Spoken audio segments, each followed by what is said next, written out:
C'est après le travail spirituel spécial de ce vendredi 3 novembre 2023 que les fidèles et adeptes de APP se sont réunis ce dimanche 5 novembre sur la paroisse Cité Jéhovah de Toba autour du culte dominical pour finaliser les travaux.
We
Après l'étape des cailloux bénis le vendredi, c'est le tour des ananas qui serviront de complément pour les travaux en vue d'éradiquer le mal révélé par l'Esprit Saint.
Somme 30, verset 3. Et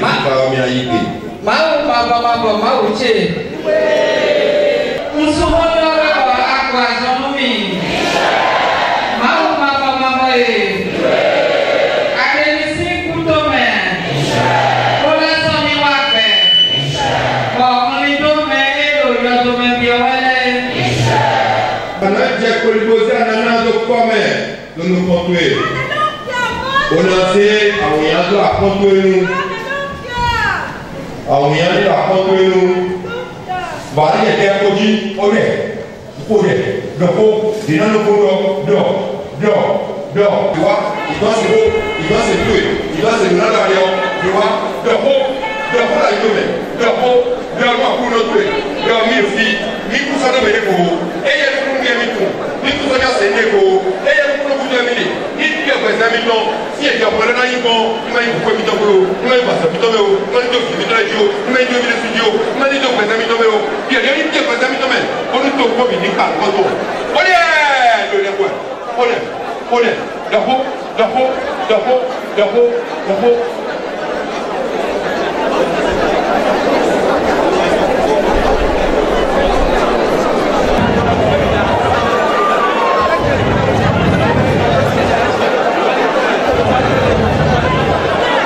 miséricorde, Jésus sans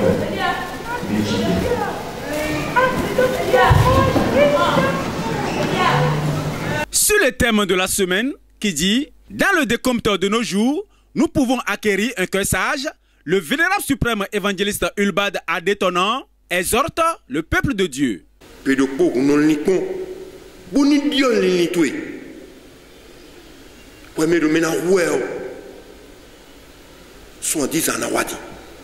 jours de nos années s'élèvent à 70 ans. Pourquoi il n'y a pas de d'autres? On est dans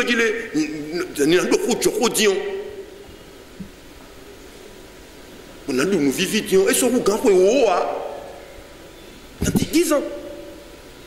Puisque je suis à la porte de 60 ans. Nous avons d'autres il ne reste que 70 ans. Il ne reste que 10 ans. Bon, mais il faut que tu vas moins. Et il y a moins de motos.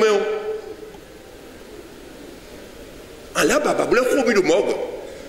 Parce qu'il y a comment tu grandis. Et il y a comment vous zarof. Vous voulez faire notre dédié. Vous devez dire finalement la bouillage. Vous n'avez compte de chemin. Vous tiens à quoi de ma habou douleur. Un bébé. Un toit avion, il vous tombe. Vous voyez Londres. Vous voyez Amérique. Vous voyez. Et là, il y a mis ça, il a mis ça terre. Toi, tu es goudin. Goudin. 10 ans pour nous. Maou ratoué la ratoué joye tonton ratoué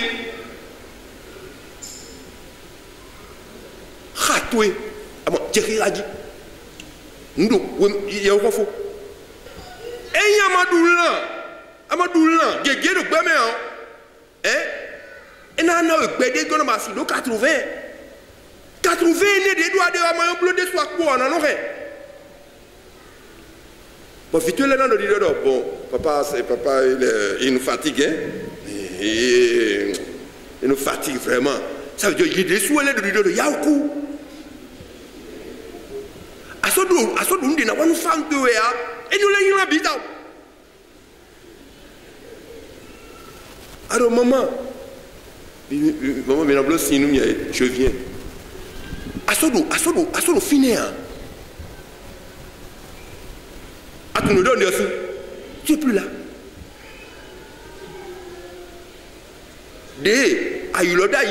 Papa, maman, maman,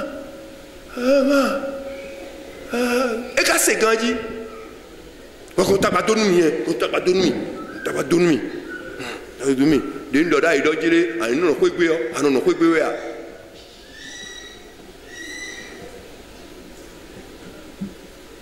man combat final sowe man le avion on dit le tino le baba mo le ko papa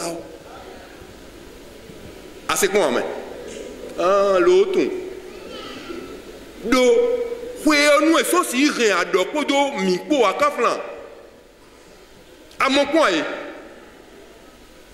bon nous y fwe be si nous on de so dans des moments là nous e go mi amen.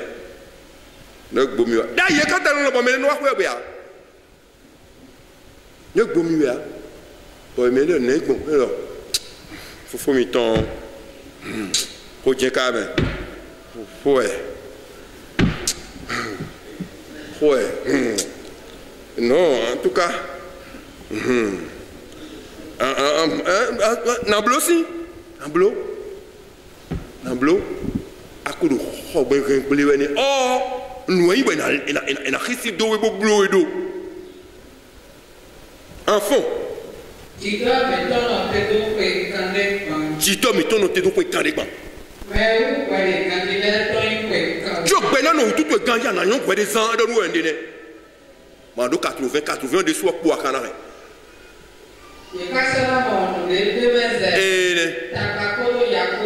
Et vite là dans le photo. Oh, bon mi verso mi mon ko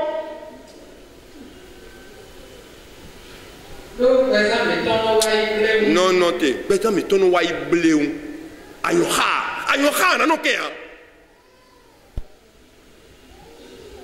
ayo ha na to azia ayo ha fina no mi on kunwe ma usi teme do ana joto bo ijaw e ka fini tegbe ana wabu na no wa touché quelqu'un bonu pour un jour d'eau pour me fio ni on nous si elle nous donne a mis ça autre dimanche non wa vous devez wa safi mon corps le na elle a pas son oui Congoligon safi mon corps quand tu menacien bon de mon soin dit sobosan nous de tadier do na don we et en don do ça fait ton problème ni wa nu ma aussi en so bonu na tim to do eni we nu we da pe nu yo maka goma na ndudu ko gbe ba na timo aba ko to gbe a asiri akun nous vitu e ko do nu asito ko ni du nu we à charger méthode et non on n'a pas besoin de ça à mon fils faut que c'est change de quoi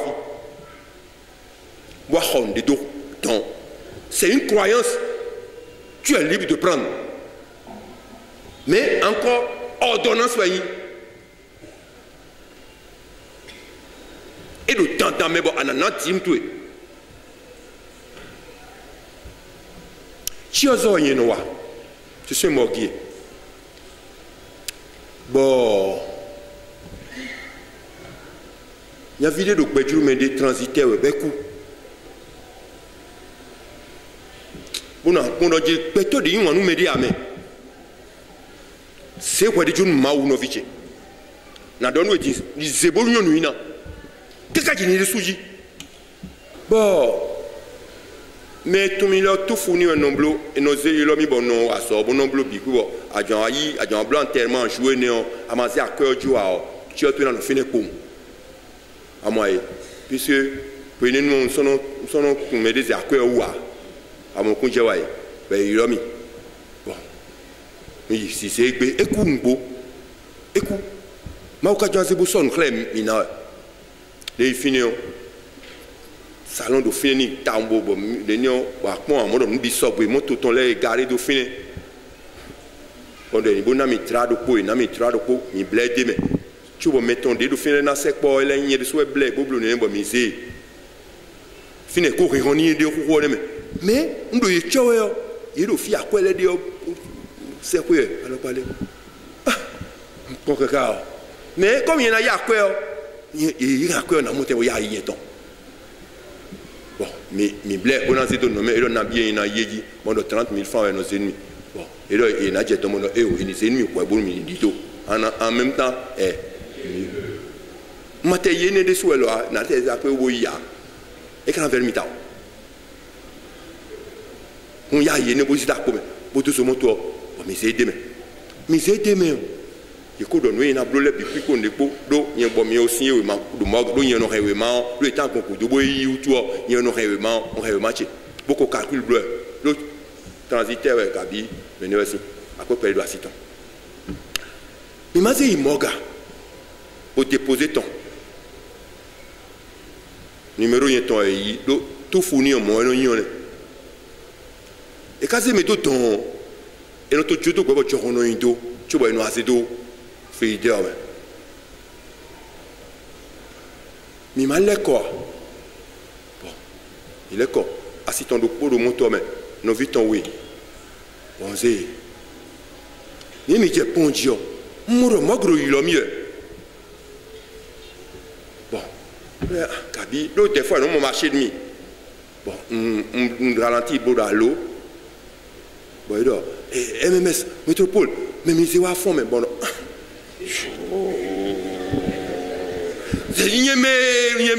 Nyeme do moto ko hwe o et tous les venues des fonds qu'on venu me fils bon mais de là était bon ma garé moto bon un coup beton d'un carré yon don il mais na les comme et do même temps éléphant comment bon c'est dit c'est une réflexe et venu y a quoi do me ko ko len we na yile o kuye au lieu de na vivi nous ye o kuye quoi bon don mi na blogon mais do mi ni boy point bo bo ya ko de na do de bo nous na les cousin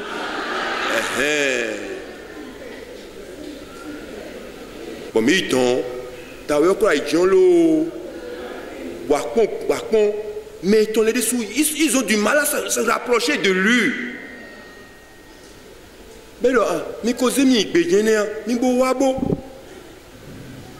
ndé do ne mi cause mi gbejene maka ifidene den jeton mon medele be do tim chelo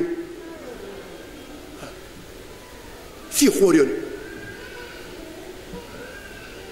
bon do mi sa termine yi be do catholique ennemi de do ti mon jemina mon pour mi kho ekpeme et qu'on se so nous mémoire ni le où il do mi qu'on se so nous mi yo cacao mi collé à fond de l'eau bon mi bleu tête pour les formalités de concours bien moto mais des bien moto mais on a mais des tirs en route oh pour le Jésus et nous dit quoi na coupe mon compte et peut être nous bon on nous a senti ça nous a senti ça le fille quoi rien d'or a bien compté a moyen ça peut ça des peut on a bloqué mais il tombe beaucoup pour mi bien monter mais Dieu serré fi kaka bunu eino enanda mais de o ma zeri to ena ho so ko nous ne ta to me Dieu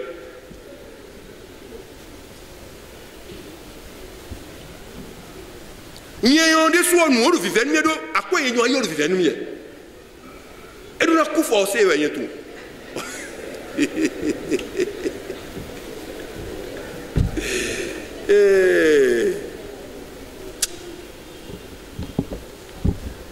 merci.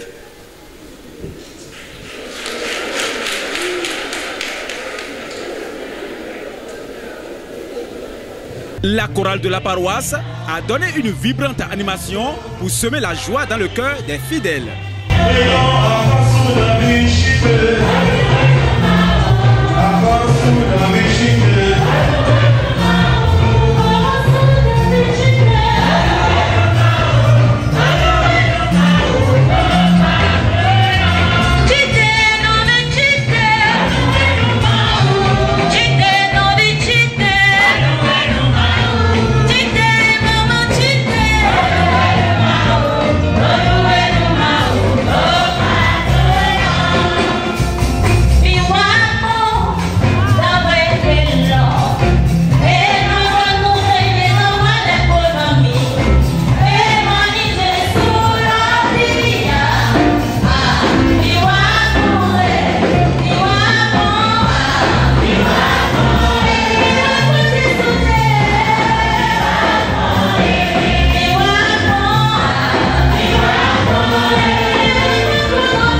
je suis la paix dans le ciel. Il y a vraiment personne comme lui. J'ai marché, marché, marché, marché, coulé en haut.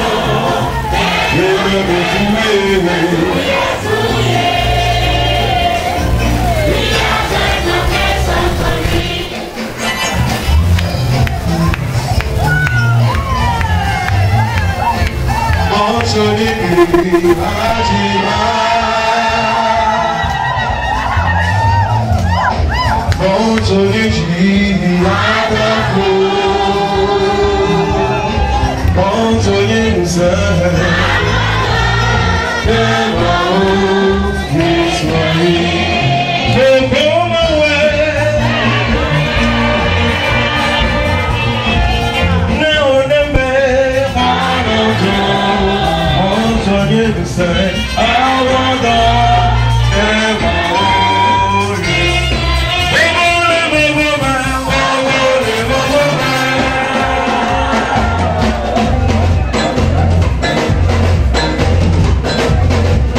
peuple de Dieu rend grâce à l'Éternel pour ses innombrables bienfaits.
Jéhovah, Jésus Christ, Michel Muet, Idaton Lombo et Bakoton, Jima Mouna Kontaleton, Jibé Lieu Papa Chafaton, Abassi Djaounan Cité de Bassi Villers, Tobodolé et Bazin Talicolé Boymo Tchitoro, Kaka Boare, Kene le dimanche là, Waka Bioboto Wedou, Yeto Alia, Yeto Radina Yetou, Yéna Bézon, et le Tokomo Bido Bigo, qui paraît que la est Yaga. Bido Bigo, qui paraît que la est Yaga. Je vais faire le bidon. Au but de l'effet, nous n'allons pas des achètes Jéinaïe. Mais les Bayaya, qui ne peuvent pas être la main. Mais ainsi quoi, et à ici de la venue, donc, si c'est les peuples présents de la main, si vous n'avez pas présent de l'œil, on doit sauter naïe, on doit sauter naïe, la pleine peuple, il faut Jésus-Christ. Dieu Jésus-Christ, moi je suis autant dans mon bouton. Voilà, quand on voit, puis bon, il a cherché les folies. Tu peux être le rodo, tu n'as ni Dieu que tu les mains. Ne peux pas me dire, pour être pas une codo, pour ça, me te les mains. On a mis mes cours sur l'homme, il faut Jésus-Christ.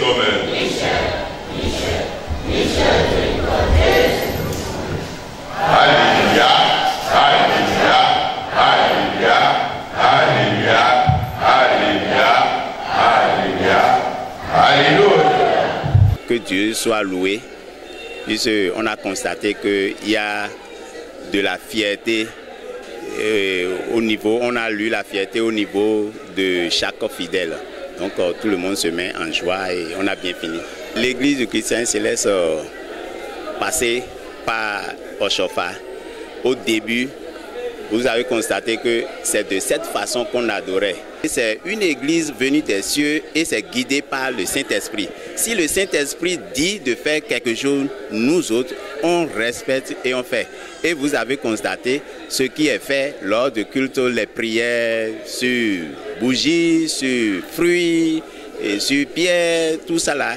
Vous avez vu que c'est de Saint-Esprit et certainement ça doit se réaliser.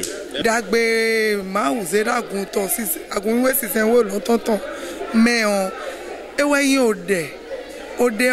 papa Oshofa rien kaka jegbe ode ro kan gbewe boye ka wa bonu mi khode boye lo khode bo ye mo pongbo ye no mo gbegbo mi ton jaya boye no wesun ji bonu wa we eyin de boye mi no blonu ye vode ya so nja ode ro jija o Missy no this work when they member as on Jawa.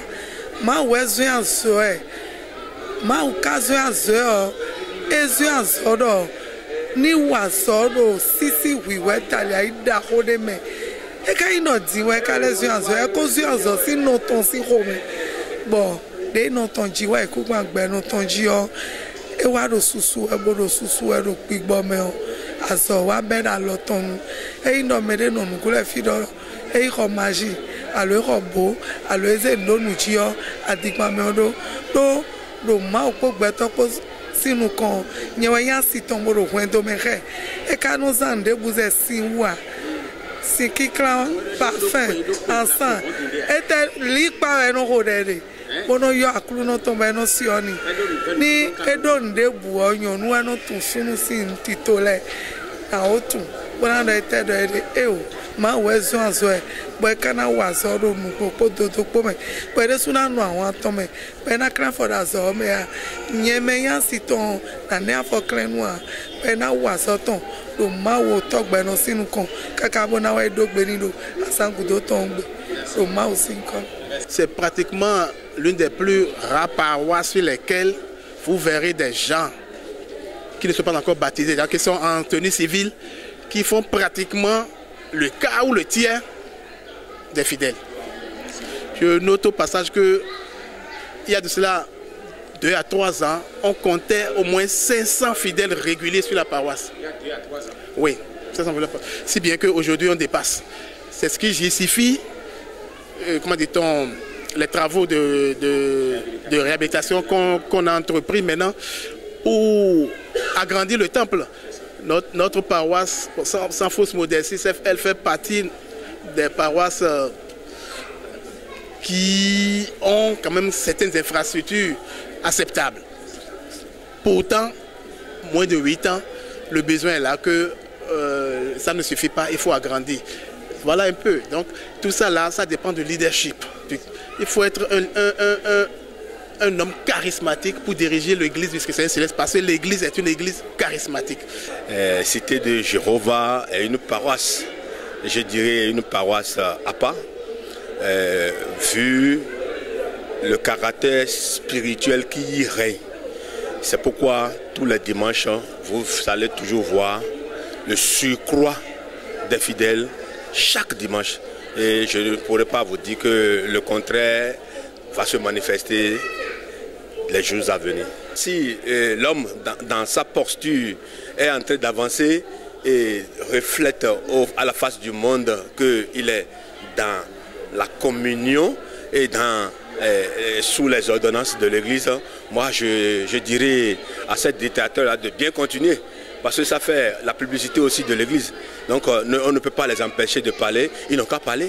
Je dirais la jeunesse aujourd'hui est en train de comprendre beaucoup de choses à travers l'éducation que nous recevons tous les dimanches de notre berger Papa Adetona Ubad. Je peux vous dire, garantir qu'au sein de la paroisse Cité de Jéhovah de Togba, la jeunesse est en train de grandir. Grandir sur le plan spirituel et social, parce que chaque dimanche, il y a toujours une exhortation avant la prédication qui va à l'endroit de ces points obscurs que la jeunesse n'a pas la chance d'avoir sur d'autres paroisses. Ici, nous avons la chance de constater, de vivre peut-être ces actions de la vie active qui nous permettent de grandir dans la société. Nous vivons le céleste à l'original. Ah bon? Oui, nous vivons le céleste à l'original. Je le dis d'autant plus que à l'original, au temps de Papa Oshofa, c'est vrai, je n'ai pas eu l'opportunité là, mais pour le peu dont j'ai eu les informations, les fidèles viennent à l'église, il y a le déroulement de culte, mais il y a l'enseignement spirituel qu'on doit donner aux fidèles. Parce que la plupart des fidèles dans le monde en général, surtout dans notre culture béninoise, les gens sont habitués à des rites traditionnels, à des pratiques sataniques à ne pas en finir. Donc lorsqu'on vient dans l'église, c'est la manière dont nous communiquons directement avec notre Dieu. Et il y a quelques œuvres spirituelles. Les gens pensent qu'on peut transcender ce qui se passe dans le monde extérieur pour transformer ça autrement au sein de l'église céleste. Et c'est ça qui fait les déviances que nous observons au niveau de nos visionnaires la plupart des cas. Donc ici, le chargé prend l'habitude au cours du culte d'abord, après la prière silencieuse, il prend quelques 10 minutes pour donner des enseignements. Comment maintenir les foyers. Ce n'est pas aller chez les holis, ce n'est pas aller chercher à faire gris-gris pour maintenir son foyer, mais les bonnes manières d'une femme. Comment être humble à son mari, comment le mari aussi doit accomplir normalement son devoir pour qu'il y ait la paix dans le foyer. Et le socle de la famille est basé sur ça. C'est d'abord ça, avant de dire que je vais adorer mon Dieu en vérité et en sincérité. Donc lorsqu'on a la quiétude du cœur, on vient adorer son Dieu. Et s'il y a des pratiques spirituelles, c'est au vu et au su de tout le monde. Apporter à Nana, on prie là-dessus. S'il y a de combats à faire, surtout pour les séances de APP, vous auriez constaté, toi-même le fidèle, tu viens avec ta bougie. Tu pries. Tu rejettes tout ce qui est satanique, diabolique, tous les plans maléfiques que tu retrouves dans ta vie. C'est toi qui le vis et tu le sais. Tu rejettes tout. Des fois, on le fait dans les quatre coins. Tu passes ça sur ton corps. Si tes enfants ne sont pas là, si tu as un mari, des parents qui ne sont pas là, en souvenant de ceux-là, parce qu'il s'agit de l'esprit qui agit. Tu te souviens d'eux, tu fais le même exercice en leur nom, de la tête jusqu'aux pieds, tu casses et tu jettes. Et le combat s'est réglé. Depuis que moi, j'ai commencé par faire ces genres de combats. On ne m'a plus jamais trouvé de combat. Il n'y a plus de problème où je sois obligé d'aller voir un devancier ou un lit pour dire « Ah, il faut me faire combat ». Je prie et je sais faire plusieurs prières. Et si c'est pour bénir de l'eau, tu viens, le Seigneur, tu sens la présence de l'Esprit Saint. Et c'est le Seigneur même qui descend et est à l'œuvre. Il y a des moments, vous avez vu l'image de Papa Oshofa qui est là, il y a des moments où on dit à un fidèle, notre chargé, c'est sûr, comme tous les chargés, ils ont des pouvoirs un peu importants, des pouvoirs de vision. Des fois, il dit à quelqu'un, va vers Papa Oshofa, il t'attend là. La personne prend ça comme anodin. Mais lorsque tu viens vers l'image, tu dis ce que tu veux. Toi-même, tu constates un soulagement. L'image d'Oshofa qui est là, ce n'est pas l'image. Moi, mon inspiration m'a dit, je ne me sens pas bien, mon inspiration m'a dit de venir me recroqueviller sous l'image. Et je suis sûre qu'il me touche. Et il est ainsi. Et je trouve soulagement. Depuis plus de, je vais vous donner un simple exemple, depuis plus de 4 semaines, je ne suis plus venue à la prière de APP. Je travaille à Porte-Nouveau, je suis à Toba. Donc je viens épuisée, je n'arrive pas. C'est des courbatures à ne pas enfumer. Le vendredi, j'ai dit, je vais m'efforcer pour venir. Je suis venue ici, je suis restée là de 22h jusqu'à 2h du matin et je me sens en pleine forme jusqu'à ce jour. C'est pour vous dire que l'Esprit Saint agit en vérité. Ce n'est pas quelqu'un qui va te prier, t'imposer ou bien te mettre. Non, tout se passe normalement au vu au su de tout le monde. Et tu es obligé de cultiver ta foi. Donc c'est ça que nous avons vécu à nouveau aujourd'hui. Et de façon spontanée, vous allez voir que les fidèles réagissent. On n'a pas besoin de te supplier. Merci. Que Dieu le Oshofa soit loué à jamais. N'hésitez pas à liker la vidéo si elle vous plaît et si vous êtes nouveau sur la chaîne, n'oubliez pas de vous abonner et d'activer la notification pour ne rater aucune de nos prochaines vidéos. Oshofa Prise TV. Tout pour la gloire de l'Éternel, Dieu d'Oshofa.